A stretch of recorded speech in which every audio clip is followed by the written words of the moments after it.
Hello guys, what is up? Welcome from literally two sides of the globe. You join me in Melbourne, Australia, and Adam here in Northern Ireland. And welcome to what is episode 0 of a new podcast that myself and Adam will be hosting every week, aiming to give you a kind of an hour to an hour 15 maybe of just unadulterated running content, from training to racing, some like anecdote things that are going on in our training and our lives, as well as like tips relating to everything from nutrition to recovery, and just about everything in between. So look, the reason why myself and Adam are doing this is we are both kind of big running enthusiasts.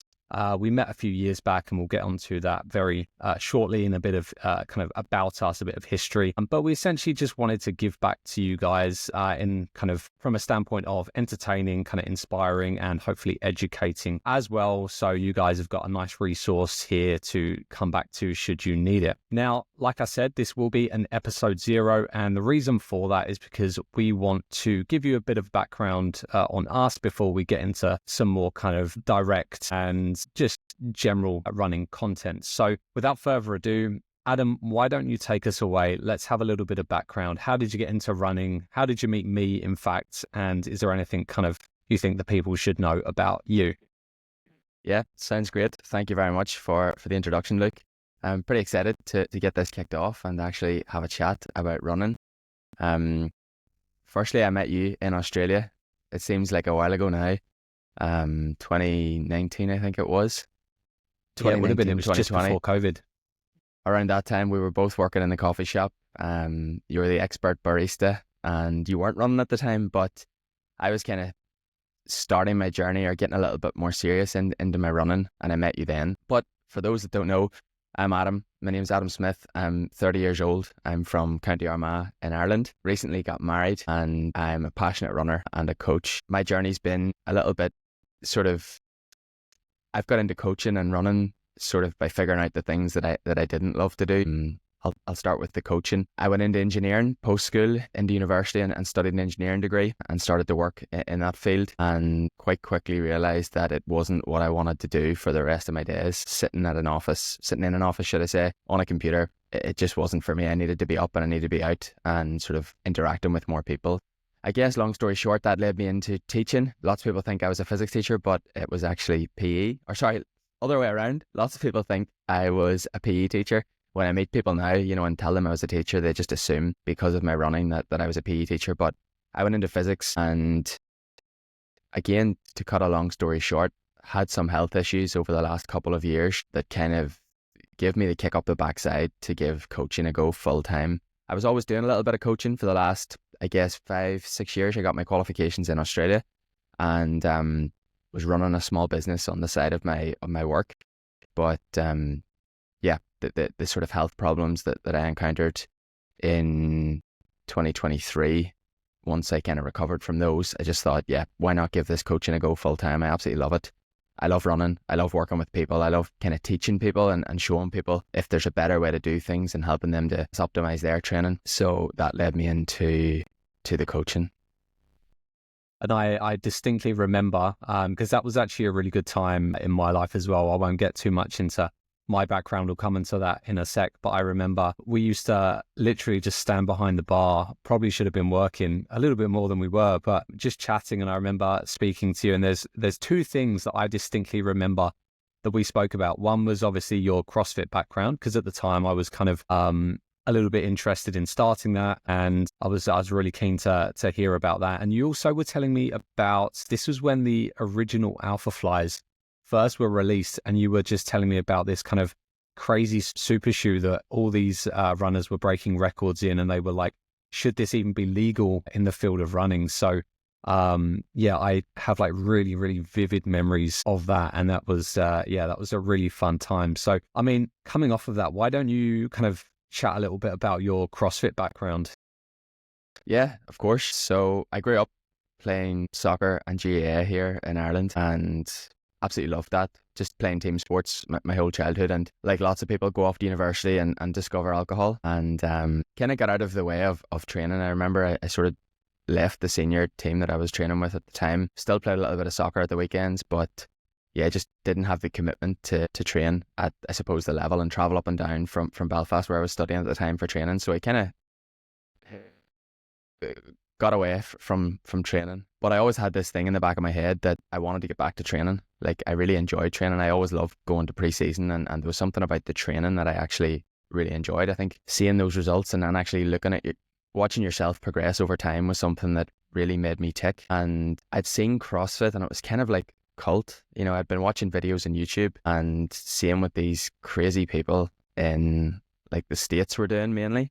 But I loved it. I kind of loved the lifestyle that they looked to be living and how they were looking after their health, but also had these performance goals. And CrossFit kind of has, at that time anyway, CrossFit had kind of two ends of the spectrum. It was the health and kind of wellness, and there was also the performance side of things. And you kind of could notice that in the gyms. There was a real separation, if you want to put it that way. And I love both. You know, I love the thought of actually looking after my health again, but also getting competitive with my own sports. So there was a gym quite close to me that I was aware of, and I went over there and just completely fell in love with the place. It was like nothing I've ever been to before. I felt like I was in a completely different environment. There was people throwing barbells around, people swinging on gymnastics rings, and I just thought this was class. So I threw myself head first into that, like I do with many things. And I guess I got really into it. I spent about 5 years training 5-6 times a week and sort of competing in different events with other athletes from the gym and individual events here in Ireland. So yeah, I absolutely loved it. I loved the combination of things. You know, you had to be fit from a cardiovascular point of view. You had to be really, really strong. You also had to have the skill element through gymnastics and Olympic weightlifting and so on. But it was a sport that I really did enjoy. And I guess then running's very different. You know, it's not so skill orientated. You don't need all the equipment that you need for CrossFit. You don't need to be in a gym. It's a lot more pure.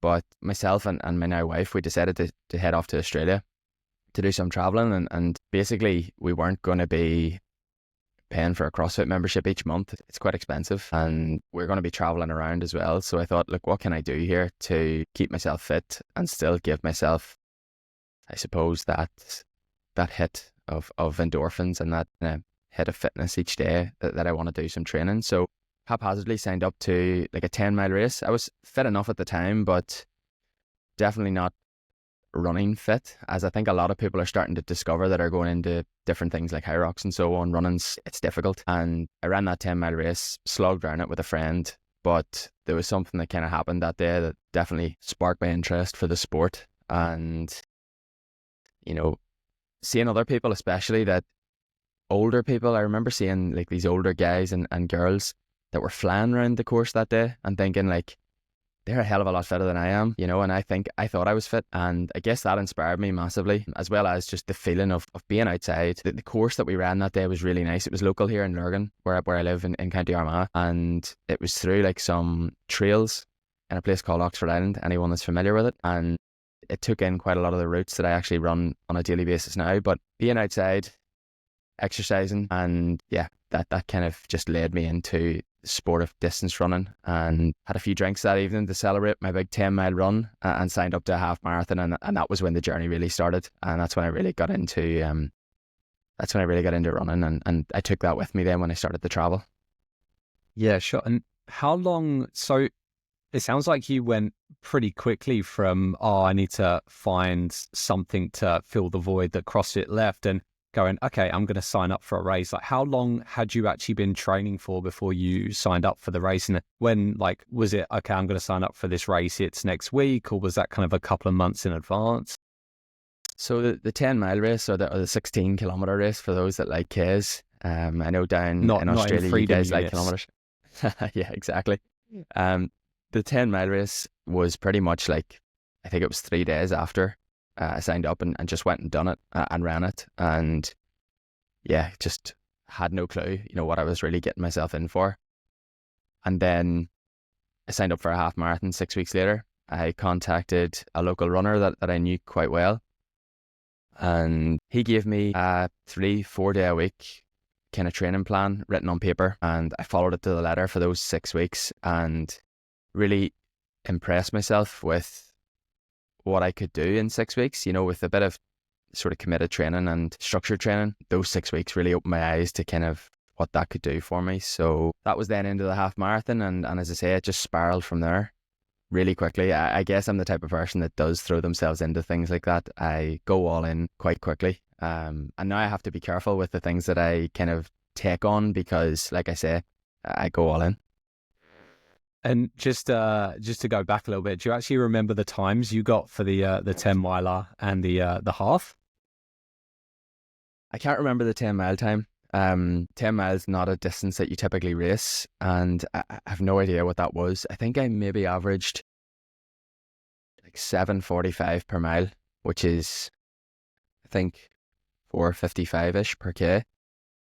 And then the half marathon, I remember all my times from then. The half marathon, I ran 1 hour and 32 minutes, which was a significantly faster pace. I think that's a 7-minute mile pace. So that's significantly faster than what I ran for 10 miles 6 weeks earlier. And that was what kind of gave me that, wow, like 6 weeks of training and I could do that. So what could I do in 6 months? What could I do in a year? What could I do in 3 years? And I guess running is one of those sports that you do have to be willing to dedicate. If you want to become your best, and I always kind of reiterate that it's all about your best in this sport. If you want to reach your potential, you have to be willing to dedicate years and years and years, you know. I think that's a really good point. However, I'm just going to go back and get this one up on you, Adam. Like, again, a little bit of insight for the listeners here. I'm sure they're going to pick this up regardless. Right now, Adam is a much better runner than I am. However, my first race, I know it was your second, Adam. My first race was a half marathon as well. My time was 1 hour 25 something. That's the one thing I'll always have on you, Adam, is that my first half is quicker than your first half. I'm sorry, mate. I'm going to have to take that one. That's very impressive. So you smashed 1 hour 30 in your first half marathon. That's incredible. Yeah, I'll get on to that. We might as well chat a little bit about me. My ego is kind of let's hear about you, at the seams, man. It's going like, I want to talk about me. No, what's your name? Where are you from? Yeah, all right.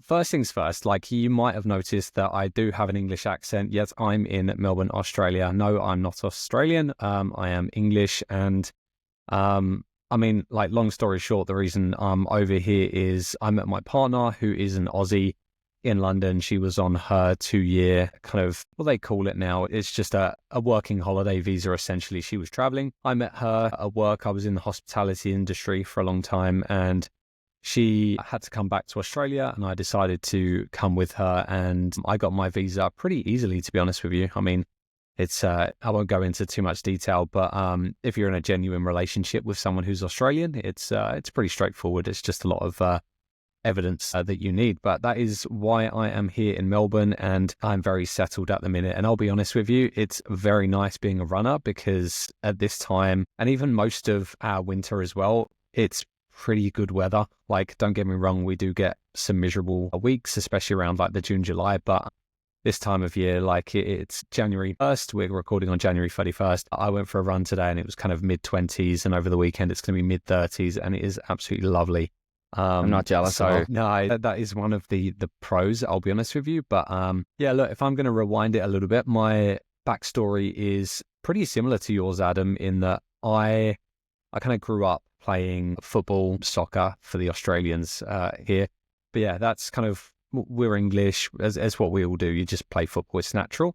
Stopped that around 16, 17, and kind of realized that, unlike Adam, I actually did discover alcohol kind of in my mid to late teens. And by the time I was 18, I think I was like noticing that I was like not feeling great, putting on weight, just a bit of a mess, really. And then I kind of had a gym membership, but I was like, look, running's pretty good. It's helping me get a little bit leaner.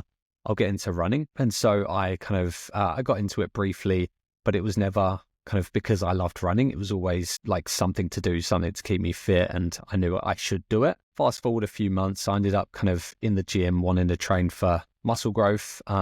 That's kind of what really stuck with me. And that's something now that I've been doing. So I am a personal trainer at the moment, even though I've had many years in hospitality, and my background, my education is actually in music technology. So working in a recording studio. But the one thing I ended up doing was hospitality, and all throughout my hospitality career. So this is going back 6-7 years. So I'm 30 years old as well. I was resistance training. So that was really kind of my thing. And I should have known earlier, but realistically, I'm not someone that grows muscle very easy. So as much as I tried, I never really got very far. And again, when I was at uni, I did briefly get into kind of long distance cycling. This was only for a couple of years at the most. And I probably should have realized at that time that I was built for more endurance sports, because I actually joined a cycling club near where I lived in Ealing in West London.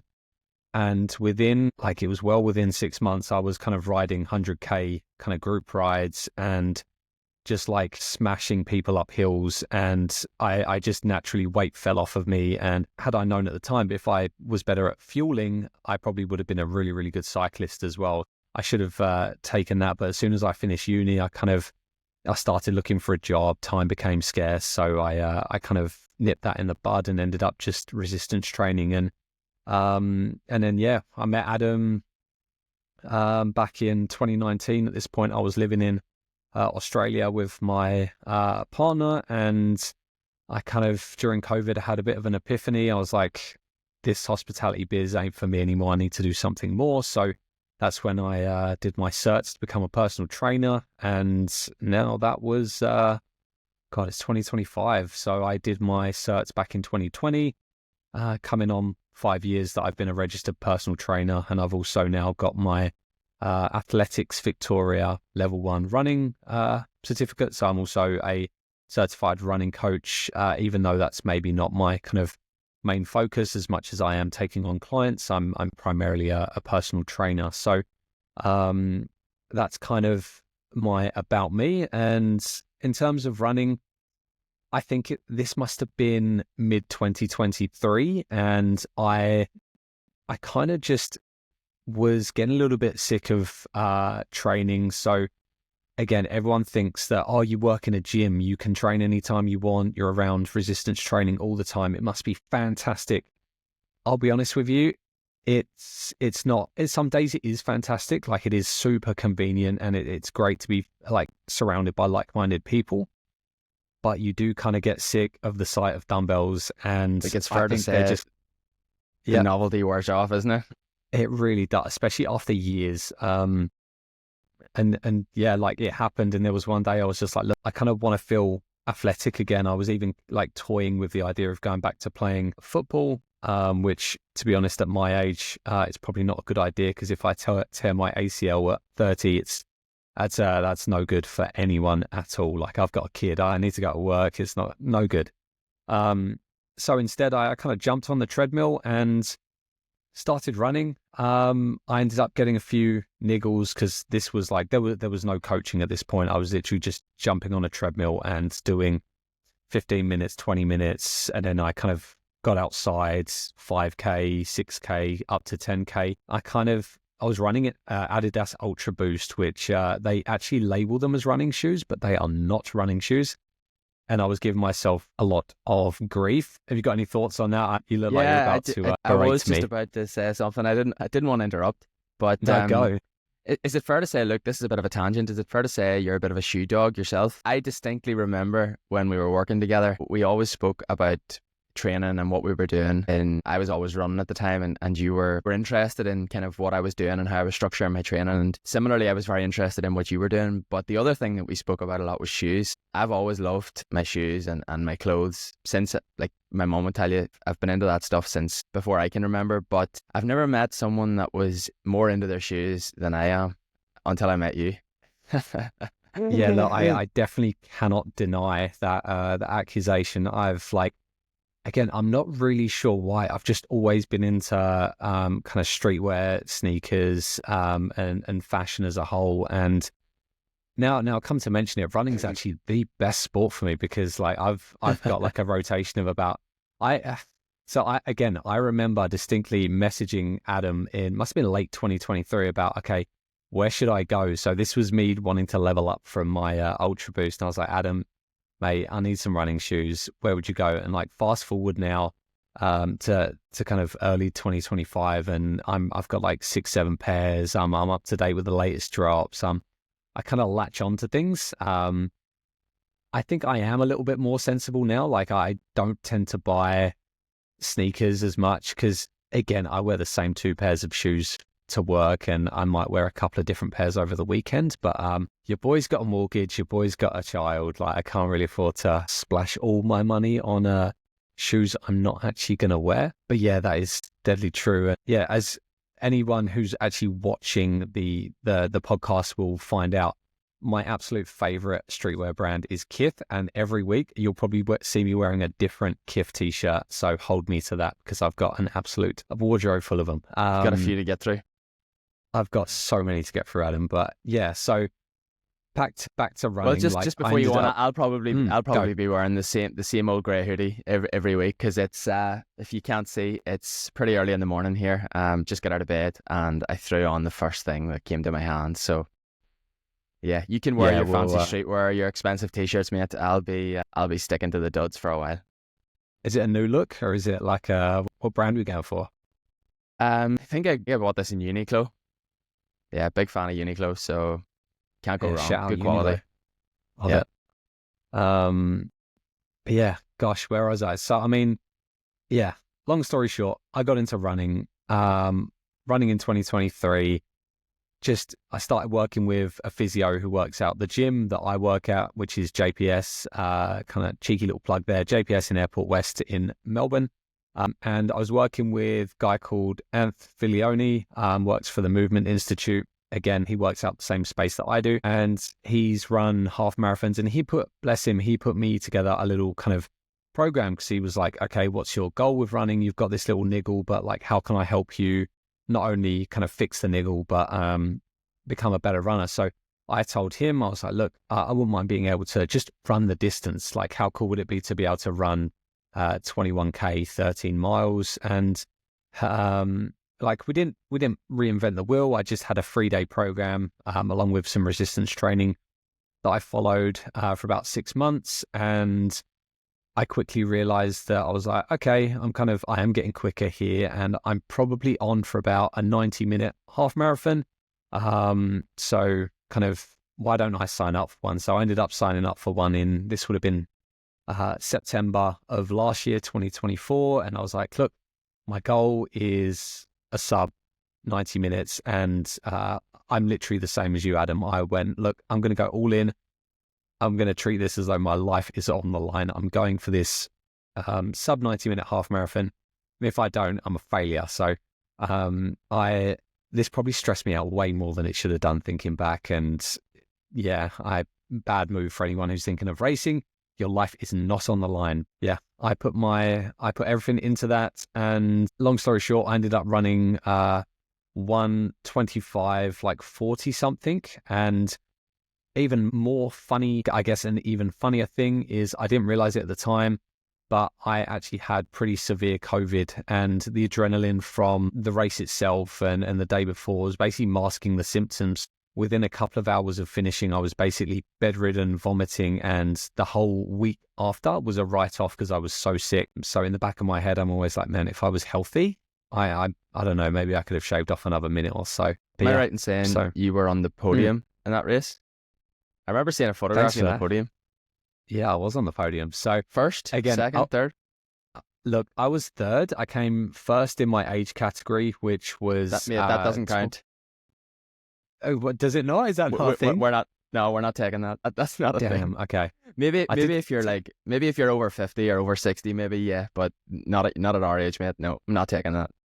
Damn. Okay. The funny thing is they gave me a medal for being first in my age category, but I got nothing for coming third overall. Really? Yeah. Genuinely. So for me, you should be getting something for coming third, but not something for coming first in your age category. Like, I don't know, a voucher for McDonald's or something for coming first in your age category, but you should get something for coming third. But I remember seeing you on the podium anyway. So your first race, you were on the podium. That's pretty cool. Yeah.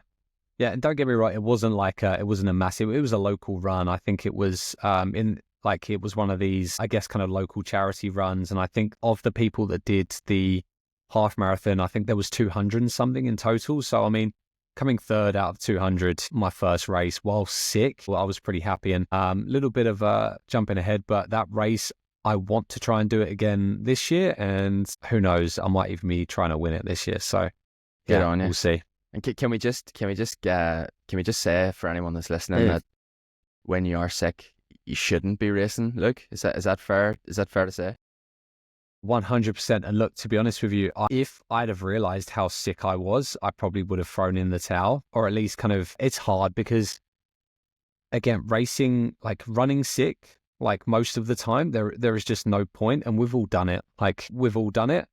But I think you've got to remember, and maybe Adam can piggyback off this, but if you're sick, and especially if you're trying to do quality sessions, like your kind of intervals, your LT1s, your LT2s, if you're running sick, your body doesn't have the resources to recover, let alone adapt. So it's like that is just such a waste of energy, and you're just prolonging the time it's going to take to get better. So that's with training.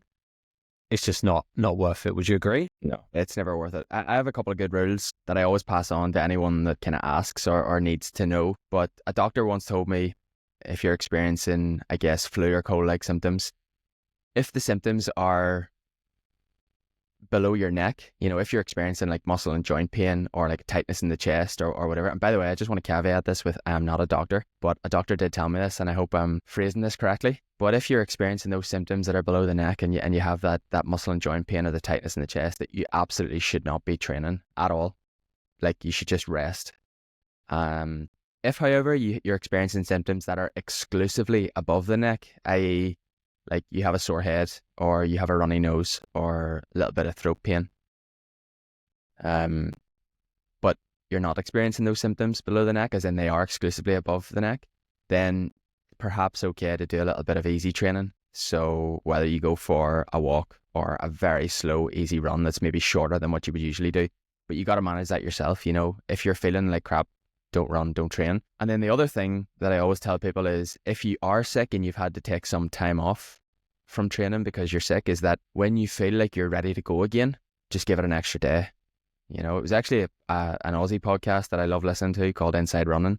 And one of the guys, I think it's maybe Brady on that podcast, that's his rule. He's like, when he's coming back from a niggle or an injury, or he's coming back from some sickness, he always gives himself that extra day. Quite often as runners, it's the most difficult thing to do, because all we want to do is get our fix of running. We're like addicts, and you just want to be outside. You want to be doing something. But over Christmas, I was really ill, and similarly to you, I actually went and done a race. I think it was on the Sunday the 21st or Sunday the 22nd of December 2024. And it's a race that we did last year. A couple of the boys that I run with here locally, a couple of my friends. And I think on the Saturday night, I kind of knew that I was coming down with something. I didn't feel brilliant, and just got up on the Sunday and was like, you know what, I'm just going to go and I'm going to give it a crack. And quite a hilly route around a lake, and it's 7 miles, which is a really weird race distance too. Just thought, I'm just going to run this on nothing but effort. And it goes up a hill basically for the first kilometre, and I said, I'm just going to go out behind like the 3 or 4 lads that go out at the front here. And I remember feeling like I got off the start line and I was sprinting, and I wasn't sprinting because then I did glance at my watch and the pace wasn't that fast, and feeling like I was just sprinting up that hill, and I got halfway up the hill and I was like, yep, this isn't happening today. Probably a bit stupidly, I continued. I definitely backed off quite a bit, but I continued and finished. But after that race, and it was a horrible day as well, it was absolutely freezing. You wouldn't know anything about this, Luke. It was about 1 or 2 degrees, pissing rain, and the wind was terrible. And I got into the car completely freezing, and I was probably sick for the best part of like 7 to 8 days, but took the 10 days off running. And just to go back to the point that I was making about kind of giving yourself that extra day, is I did give myself the time because I knew I needed it. I was in bed for 4 or 5 days to begin, but I actually feel much, much, much better now because of it. I've told a few of my athletes this over the last couple of weeks that, there's been quite a lot of sickness going around here in Ireland over the last few weeks. A lot of people coming down with like viral sort of things, and whether it's been COVID or flus or whatever, I don't know. But I've been telling quite a lot of people that because sometimes the break just gives your body that opportunity to reset. And whilst you're recovering from the sickness, like you're also recovering from all the training that you've done leading into that, and your legs are going to freshen up and you're going to feel a lot better. And I actually feel like my fitness has actually leapfrogged where it was before, and I feel like my training is now starting to click again 3-4 weeks later, and I feel like I'm in a much better spot. And I knew there was something behind that story, and that was it. Yeah, no, look, to be honest, that's actually a really good point. And like, although this is an episode 0, like that doesn't mean we can't give you guys some kind of like takeaways and take homes for your own training. And I think remembering the adaptation. So what we're doing when we're running is we're not like, to be honest with you, a lot of people unfortunately do run simply as a way to kind of, I'll say, burn calories, which, look, that's a whole episode in itself, that you probably shouldn't be exercising for the sake of just burning calories. Like, exercise has so much more to give than that. And yeah, but like what we're doing when we're exercising is we're trying to provide the body with a stimulus that we're then able to adapt to. Like this, a lot of time, especially if you're kind of a more experienced or seasoned athlete, is actually quite a slow process. So it takes years and years and years to build up to the point you've got. And then remembering that, or like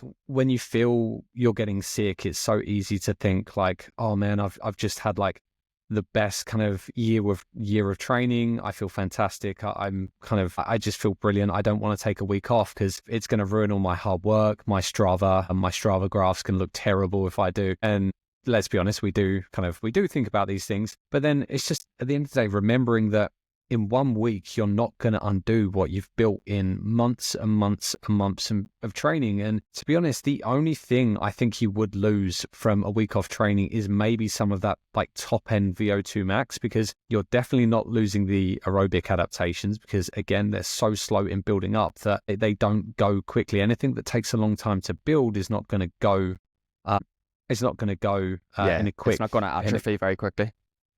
Correct. It is. And it's the same goes for like vice versa. Like, for instance, if you're working on altitude adaptation or heat adaptation, you gain it really quickly, but then you also lose it really quickly. So it's kind of like that polarizing thing. But yeah, to go back to what we were saying, like don't worry if you need to take a week or even 2 weeks off. Like, you might be sick, you might have a holiday.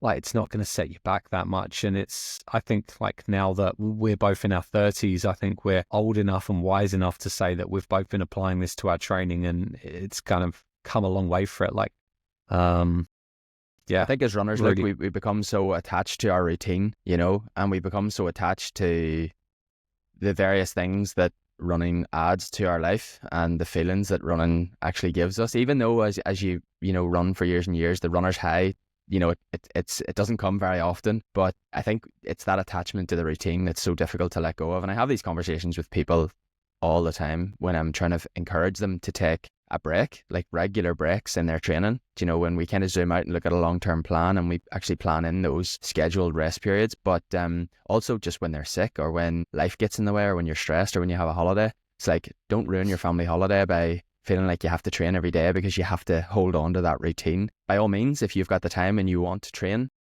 like, be my guest. But yeah, I think just like you said, those aerobic adaptations that are the bread and butter of a distance runner's toolkit, they take a long time to gain, and they also take a very long time to atrophy. And that's the beauty about becoming really aerobically fit and training within that domain a lot, is that you can hold on to it for a really long time and maintain it quite easily. Really, really good points. And yeah, like, again, just kind of save this, remember this, embed this in your head for future, like, especially around like, don't ruin family holidays. Like, we've all done it. We've all kind of gotten like super anxious or pissed off when we're not able to train on holiday. Man, it's just not worth it. Read a book. Read a book, go for a walk, enjoy family time. So much more kind of benefit to come from that. Now, look, Adam, we've done quite a lot of chatting about the past, but I want to talk before we kind of wrap today's episode up on the future. So why don't we have a little bit of a talk about what we've got coming up for 2025? Are you racing? What's going on? Tell me what your plans are. Yeah, that would be great. So I'm actually pretty anxious at the minute. I am awaiting my London Marathon Championship entry being confirmed by the London Marathon. When I applied for it, so for anyone that doesn't know, basically London Marathon, there's a lottery system, but there's also a championship entry system. And if you have a qualifying time in the half marathon or the marathon within the last calendar year, that automatically gets you a spot in the London Marathon. So I ran Copenhagen half marathon in September last year, and that got me my qualifying time for the 2025 London Marathon. So I put the application in December for the championship place, and that was all good. You have to kind of pop in your qualifying time. You have to send in proof that you actually ran that race, and you have to send them like your official result and so on. That was fine. But I still haven't heard anything back. So they've said on their sort of website or in the email response that you get that you'll hear something by the end of January. So we're currently on the 31st of January. I haven't checked my email since we started recording, but I'm hoping and praying for an email to come through this morning or this afternoon to confirm that London Marathon place, because I'm training now with London Marathon in my head. We're 12 weeks out, I think. I have it written on the whiteboard here. We were 90 days out on Sunday past, so I guess we're now 85 days out from London. My goal is to run sub 2:30. My PB is 2:32.55. I ran that in my last marathon in 2022. A few things have happened since then. 2023, like I mentioned before, I had some sort of health issues that we can chat about now or we can chat about later. But thankfully I've recovered from all of that and gone through quite a significant amount of medical testing and so on. And I'm now training to run another marathon, like I say, in London, if I get the place. Between now and then, I am going to race at least one half marathon. I've signed up to two, the Bohermeen half marathon here in Ireland and the Dublin half marathon, which is, I think, 3 to 4 weeks out from from London. The Dublin half is a brand new event. It's really exciting. It looks to be an absolutely brilliant route here in Dublin. Trying to get a place for that, it was like trying to get Oasis tickets, mate. It was mental. We had to be on and waiting in a queue. I've never actually done that for a race where, you're in a queue. It was pretty crazy. People were selling their tickets and trying to flog off their tickets, but managed to get a spot for the Dublin half, which is, as I say, 3 to 4 weeks out from London. In my previous marathon blocks, I haven't really raced during that period. I've kind of used races to do like marathon paced runs, but I actually think I'm going to do it a little bit differently this time and race one of those two half marathons. Of course, it's kind of risk versus reward. Sometimes when you race, particularly over longer distances, it can be a little bit unpredictable as to how you'll recover and then how in turn that will impact the following week or 2 weeks of training. But I think I'm sort of in the right place where my training block has been, or is going to be, if all goes well, long enough that I'll not even need to get some real proper training in post half marathon, because it should all be already there, and fingers crossed I can kind of periodize things and peak in time to run well in London. But the key is stay healthy, but that's kind of where I'm at the minute. So I only ever plan, I never plan too far ahead, 4, 5, 6 months at most. I'll probably sit down either just before London or right after London and plan what's next. But I've absolutely nothing planned after April. I kind of like to have that proper downtime after a big race like that you build to for so long, where I don't just switch off physically, but kind of mentally as well. I'll switch off from running for a couple of weeks and just take it very easy.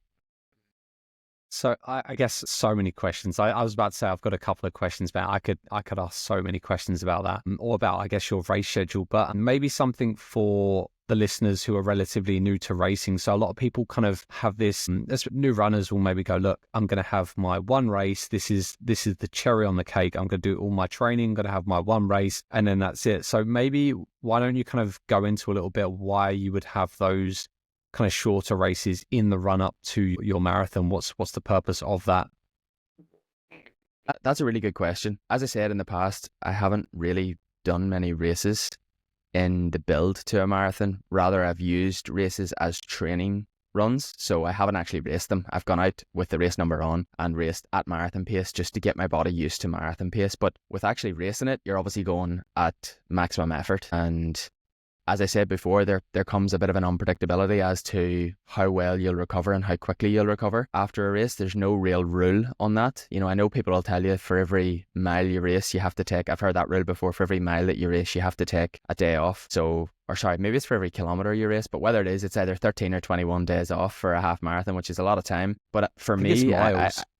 Yeah, I think you're right. Sorry. So that would be miles. Yeah.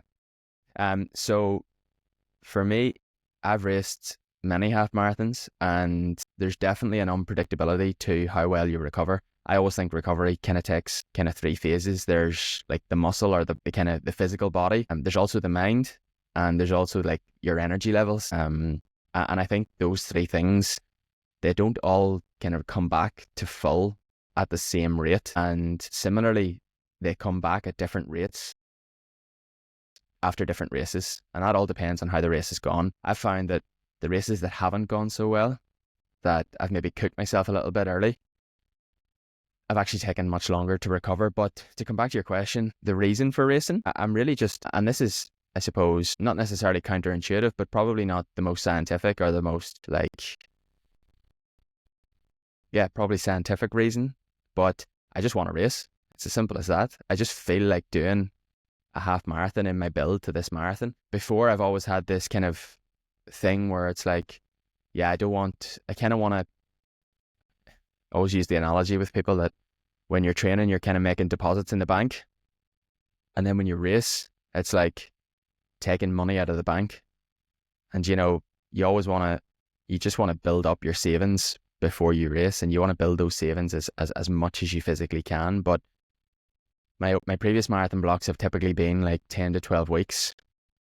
This marathon block's more like sort of 14 to 15 weeks. And so because the marathon block is significantly longer, I kind of want to have a race in there that I can taper down from my training and kind of have a recovery week leading into it, and similarly have a recovery week after the race if I need to, because fingers crossed, the training will all be in place for the marathon itself. And so if I just were to train for 16 weeks solid, high volume, with all the marathon sessions and everything else, I think it's quite a long sustained period to just like hold that high level of training. So I guess the race is just going to break up the training, and it's a nice race to do because it's brand new, class route. Yeah, and I'll choose one of those two half marathons. I won't race them both. I'll probably do one as a training run, or I won't do it at all, and the other one I'll race, but I'll probably make that decision in the week itself, depending on how I feel.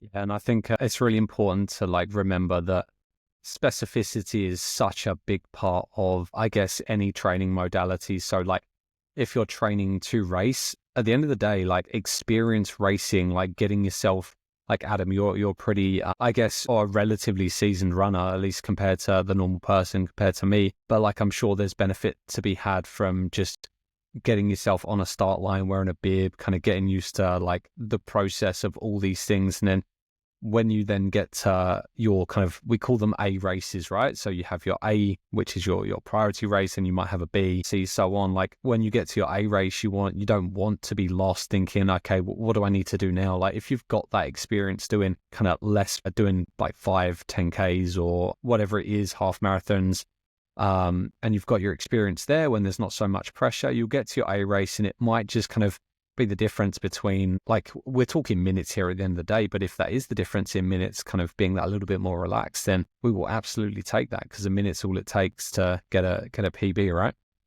Yeah, and of course there is the physiological benefits to racing. You're going to get a little bit of you're going to get a good stimulus to get fitter from, provided that you recover well from it. But I don't think there's much specificity in racing a half marathon in the sort of the process to racing a marathon. In fact, I don't really believe there's, hardly any specificity at all. I do think there can be benefit to it. I've seen other people do it very successfully. But just like you say, it's getting on that start line, getting amongst like a race environment, you know, getting up early, getting your breakfast into you, sort of knowing what you're going to do on race day and kind of practicing that. I think there's a lot of benefit to that as well. But I always tell people, you know, it's great to plan the most optimal like season of racing. You know, that's great. You know, if you're a road runner and you kind of want to plan some races, yeah, we can do that and plan an optimal race schedule for you. I also think there's a lot of merit in doing the things that are kind of catching your attention, as long as you're not doing too much. There's a few caveats to this, you know, and anytime I'm giving someone advice, I'm always caveating it all over the place, you know, and trying to provide some context or nuance to that person's situation. But I think there's a lot to be said for just following your bliss, you know, allowing your kind of energy and with the caveat that you're not doing too much. You know, as long as you're not doing too much and you're recovering well and you're listening to your body and whatever, I think it's a really important point to do the things that are really grabbing your attention and the things that you want to do, not the things that like social media is telling you to do or your club coach is telling you to do or what have you, you know. I think it's important to do the things in this sport that you want to do, and that's what's going to keep you in it for a long time. And if you're in it for a long time, that's when you're going to make the biggest leaps in your improvement. Yeah, 100%. Don't get drawn into doing things or not doing things, I guess, that you don't want to do. Like at the end of the day, if you want to run and not race, don't feel obliged to race just because people are running on or racing, I should say, on social media. Like I myself, like I guess the only reason I signed up for that half marathon is to prove myself that I could do it, because I'm not like, I say I'm not competitive. I am competitive. I'm very competitive, but it's more that I've never come from a competitive background. Like I know, Adam, you had done CrossFit competitions where like the last time I'd done anything competitive was playing football in tournaments for school or whatever. So I guess literally I just wanted to show myself that I could do a half marathon and sign up to something and see it through. And then when I actually did it, I was like, this is the best feeling in the world, before I got sick, of course. But yeah, I was like, man, this is so good. Imagine what this will feel like on the other side of a marathon. And I guess just to piggyback and take this into my own training, it's like the first thing I did when I finished the half was like, okay, what marathons are there in 2025? Because I want to get at least one. And I've ended up like, realistically, I'd say there's 2 big marathons, maybe 3 big marathons in Melbourne, and that is Ballarat, I'd say the Great Ocean Road Marathon, and Melbourne. And so I've signed up for Ballarat, which is looking to be quite a big marathon. There's a lot of big runners, especially kind of like, I guess would call them content creators, influencers, running that race. And there should be some like really fast times. That's a bad word, Luke. Content Which creator one? and influencer. I know we're gonna get censored. We're gonna get demonetized. Yeah. Not that we're ever gonna make any money, or like any big money at least. But yeah, like I probably shouldn't use that word. But I'm just joking. Yeah. But just on that, Ballarat have done an unbelievable job. I seen in last year, it seems to be like it ticks all the boxes for what a good race should be. You know, really well organized, great roads, really good course. Hopefully good weather conditions. I know they were pretty much perfect last year and lots of people ran really good times, you know, so Ballarat looks to be a cracking one. I think the only downside from what I've seen about Ballarat, and this is just my head, where my head goes, is it's a half marathon loop times 2. So like for me, like Melbourne is a normal kind of like, okay, we're just going to do like a big loop around Melbourne. You won't see the same thing twice, or if you do, it won't be for very long. And that's your kind of your 26 miles, your 42K. Whereas, yeah, something about the idea of running something and then going, I'm going to see this again in maybe an hour's time. Like if let's say you have like a really challenging part of the run, like a 10K segment, like imagine running that at what is your threshold, and then going, damn, I'm going to see this again in like an hour's time when I'm going to be more tired. And that's where my head goes. I'm going to try and like hush that and see the positives. But yeah, that's where my head goes with that. You could practice that in training though. If that was me, I would pick a loop that I can do like 3 times, for example, in training. So let's say you're doing a 20 miler or a 32 kilometer run. You could pick a loop that's you're going to have to double on. And I would definitely, I'd practice that. Yeah, maybe. I mean, I'm kind of getting coached at the moment, but maybe if I have, or later down the track when I do have some longer runs, because again, my training's definitely kind of more aerobically focused at the moment. But once I do get into more marathon specific work, I might add that in. But that's a really good point, actually. Yeah. Do you want to talk a little bit about your training or anything at the minute? Like you just mentioned there, your training's kind of aerobically focused. Do you want to touch on that a little bit? Yeah, why not? So, I mean, I just realized I've interrupted your race when are your races? Sorry, Luke. First and foremost, when is your Oh, first no, marathon? no, good point. So first one is April, end of April. It's whatever that last Sunday in April is. So that gives us Same day as London. is it the same? Is it actually? There you go. Well, London's the last Sunday in April. It's the 20th. Is it?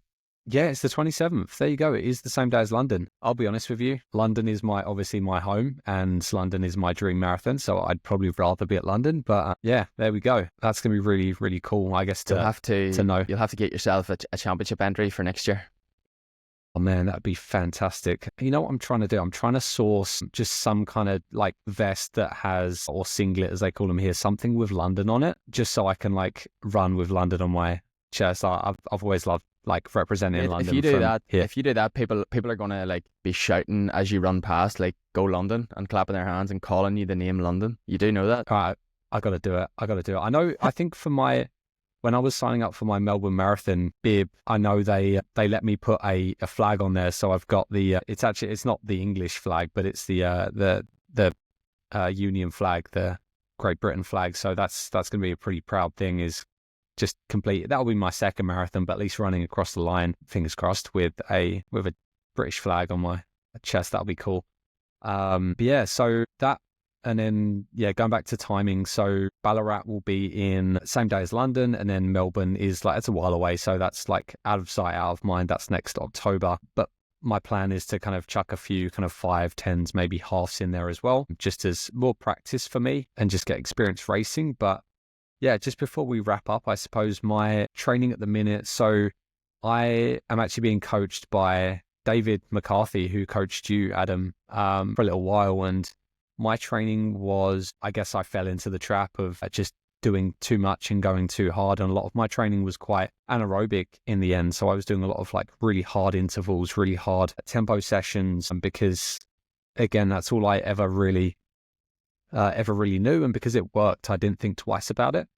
So the first thing that David has done with my training is gone like, okay, we need to build up your time spent in these aerobic thresholds, because that was really missing from my training. So I've cut back on the super hard intervals that are kind of performed at quite a high percentage of my maximum pace relative to the distance. I've cut out those kind of really excessive long runs as well for the time being, and it's a lot more kind of work done at or just below both my LT1 and my LT2, as well as kind of just your base sessions, your easy runs. So, and I'll be honest with you, I think one of the biggest benefits to doing that, not even from I guess it is from a physiological standpoint, but I was also getting really anxious on a Saturday and sometimes even on a Friday about doing a huge distance on a Sunday. So I'd be like, oh, flipping hell, I've got basically a 2.5 hour run on Sunday. Like, it takes so long. If you don't feel it, that's a long time not to be feeling good. So when David started programming more of these kind of quality aerobic sessions, I'm like, man, I look forward to them again. Not that I didn't love running, because I did still enjoy the runs. It was just there was an anxiety beforehand. Whereas now I look forward to it. There's no anxiety, and I sleep better the night before. I feel better. I wake up going, heck yeah, I get to run, not, man, I'm just want to get this run done with because I don't know how it's going to go. I don't know how I'm going to feel. So yeah, I guess that's a really good point. That's something I think we could definitely expand on massively, and we'll not do it now, but something for a future episode is like how looking forward to your training and actually enjoyment in your training is something that I talk about a lot. But that feeling that you've just described, where you're not anxious, you're looking forward to the training, you know, that's everything. Because like I mentioned before, that's sustainable, and sustainable training allows you to be consistent, and that consistency is the magic word, you know. So that's pretty cool, mate. I'm really glad to hear that you're in that place with your training, as opposed to the contrary that you just described, because yeah, that's not a great place to be either.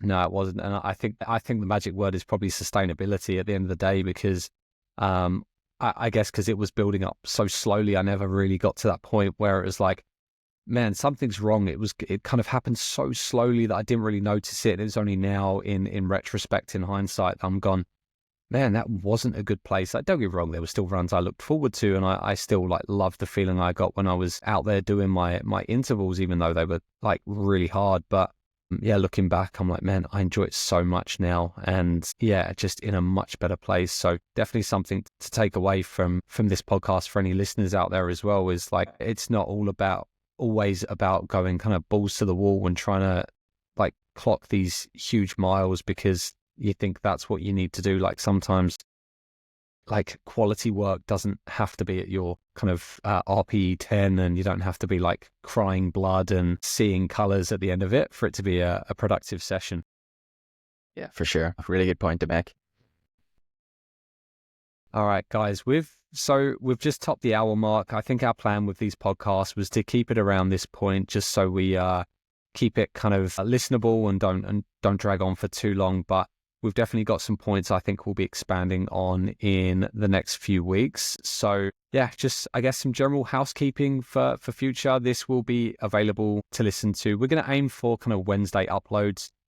This is tentative. We'll try our best, but Wednesday uploads could be any time. I guess you'll have to wait and see, and you'll be able to watch via Spotify and YouTube as well. But listeners, please go ahead and follow us on socials as well. All our handles will be in the show notes. Be sure to like us on Instagram. Go give us a follow. If you can kind of review us and like us on Spotify as well, that'd go a really long way to help other people find us. But Adam, is there anything you want to leave the people with? Well, I was just going to ask what you were getting up to over the weekend, miss. Oh, there was me wrapping up. Great question. And fortunately, it's not going to be a very long one because my life is pretty quiet now with a small child. So look, I'll see where the weekend takes us and my little one. But we normally get out for some walks, do a little bit of kind of life admin, and yeah, nothing exciting, man. What about you? No, nothing much. A little bit of training. My dad, he has a quiz on Saturday night tomorrow, so we'll support that. But yeah, looking forward to getting out for a run this morning. Doesn't look to be too bad weather-wise. Then we'll get back, do some work, and take it from there. We're actually for London next weekend for a long weekend. Kira, my wife, she's a teacher, so she's off the week after next. So we're off to London next Saturday for a few days, so very much looking forward to that. So this weekend will be quiet enough. Fantastic. And just before we head off, what's your kind of go-to place in London? What's the first thing you're going to do? Good question, mate. We haven't spent a lot of time in London. I think the plan is to try to avoid most of the tourist traps, so maybe I'll have to slip into your DMs and get some recommendation.